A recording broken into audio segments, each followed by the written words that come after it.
this narrative. We've kind of been sold by the media that a guy that far left can't be elected. But Eric, you write for presidentialpost.com. What does Bernie really have that big an electability problem that it's going to be such a huge disaster if you beat Hillary? I don't think so. Like, we've talked about this on the podcast before. In no way would he ever be able to pass everything he's proposing, but I don't think it's unreasonable for him to get a watered-down version of something he wants. When I've been looking at the polls over the last couple months to years now, you can see just the gradual rise of Bernie Sanders. At first, he was a nobody, polling very low, and everybody was like, well, who's this guy? But then gradually, he would take 10% here, 10% there, to the point where he got on par with Clinton. And in some polls, he passes her.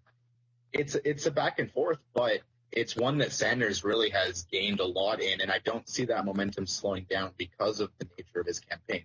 He's not like a flash-in-the-pan candidate. He's all about momentum, getting young people invigorated to vote, getting young people to think about politics, challenging them on critical issues. That's not what Clinton does. Clinton is, I'm establishment Democrat. I don't really take a stance on anything. She doesn't, and that's where Sanders can really gain when he pushes those issues. Well, they always say that Sanders is too far left. He alienates a lot of people, that not enough people will vote for him. Josh, isn't Hillary Clinton one of the most polarizing people in the country that carries her own baggage? And isn't Sanders going to be able to bring in some of those, especially male voters that wouldn't vote for her but wouldn't vote for a Republican either? That's always hinky area when we talk into like who people would vote for on those sort of odd metrics. But you're absolutely right. Hillary just as polarizing as the idea that Bernie Sanders is a socialist.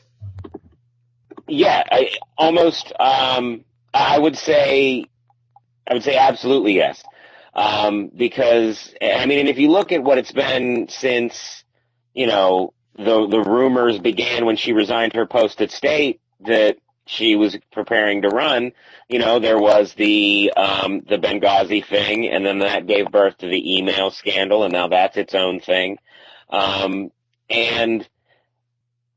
the thing that's always kind of stunned me about this is I've never understood why people hate Hillary Clinton so much.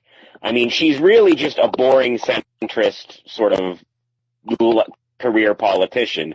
Almost like sort of a generic kind of character, I think, in American politics. And the only thing that separates her from anyone else is that she was also a first lady.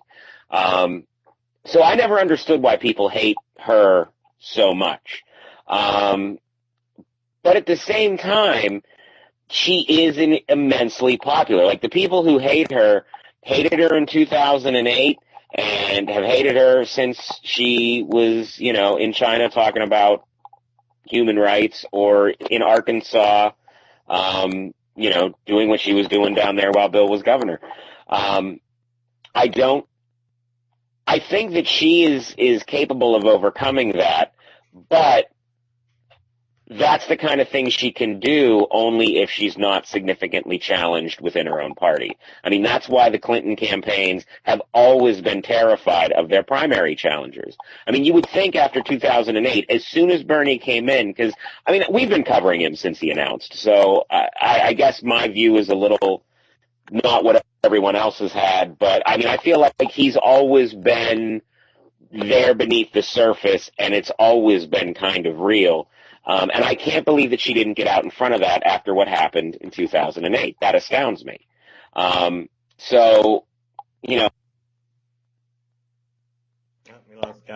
that great of a. She's not that great of a candidate in terms of campaigning.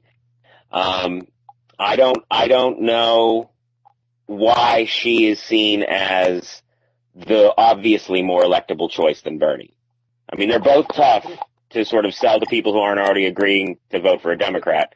But I don't see how either of them are very different in terms of being scary to Republicans. And to piggyback on your comment a little bit, Bernie Sanders, by today's standards in most of the Western world, especially if we look at Scandinavia, he's a modern liberal. There's nothing outrageous about what he says. It's free healthcare. That's something that most people should be okay with. Lowering the cost of education or making it free, that's okay. It's just, for some reason, in the United States, we see somebody like that as scary because, it may cost a little more on taxes. And yes, if you implement every plan, there's obviously costs associated with it. But if you do it properly, it's something that betters your society and actually turns you into the world leader you try to portray yourself as.